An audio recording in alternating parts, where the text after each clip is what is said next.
And I came across a stunning opinion from Justice Oliver Wendell Holmes, who is probably one of the most renowned jurists that the United States has ever had.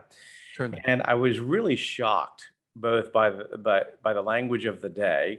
So the question at the time was whether or not something could be forced by the federal government. And the answer was no, the rights and the obligations related to the health and safety of a state's citizens and residents are left as a matter to the state, not the federal government. And to underscore this, the question at hand, shockingly, was the right of the state to forcibly sterilize a woman who was in a mental health institution and who had been put there by her husband. Now, it was not uncommon at that time for affluent husbands to put their wives into mental institutions if they weren't getting along for one reason or another, which is a horrific thing. But what Justice Holmes said was, yes, the state has a largely unfettered right to control the health and welfare of its residents and its citizens, including the sterilization of a woman, because this woman was the third woman in her lineage who had been committed to an institution. And he actually used the word in the opinion that she was, quote, an imbecile, end quote, and that if she was not sterilized, that the state could possibly become, quote, overrun with imbeciles, end quote. But the idea is also pretty terrifying that the state would have the right to go off and do that.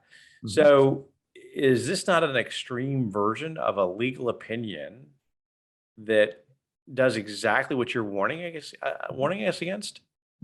Oh, it absolutely is. Yeah, you're talking about the eugenics movement that in the early part of the 20th century was one of our most horrific chapters, something that most Americans aren't even aware of today.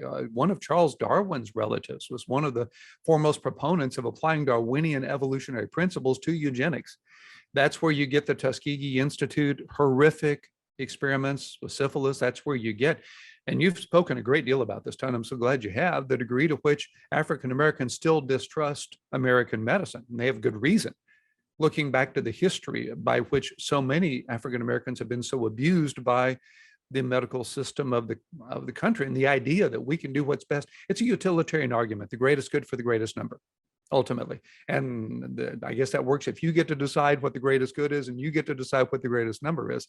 Theocracy works if you get to be Theo, But the idea behind that is still where we find ourselves today. It's 73, Roe v. Wade, discovering a right to abortion in the 14th Amendment, and therefore removing the states' rights to legislate these things and making this a federal mandate. 2015 with Obergefell, Supreme Court Justice Roberts said this language works perfectly for polygamy, and now we're moving toward polygamy. 3 municipalities in the United States have already legalized polygamy and so-called polyamory, because again, tolerance means that nothing can be wrong. And we're going to enforce that on the culture because we know better than you do. We now know that there is no such thing as objective truth, no such thing as objective morality. We now know that tolerance, meaning there can be no wrong behavior, is what's best for all of us. That's authenticity is the path to flourishing. And we're going to impose that on you.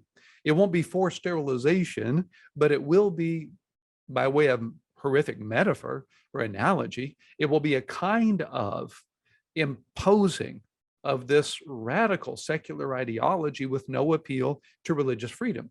And if you think I'm making all that up, that's the Equality Act, the so-called Equality Act that's passed the House twice, that's before the Senate. President Biden said he would sign it. It absolutely forbids any appeal to the 1993 Religious Freedom Restoration Act. As you know, it amends the 1964 Civil Rights Act to forbid discrimination on the basis of sexual orientation, gender identity, but with no appeal to religious freedom.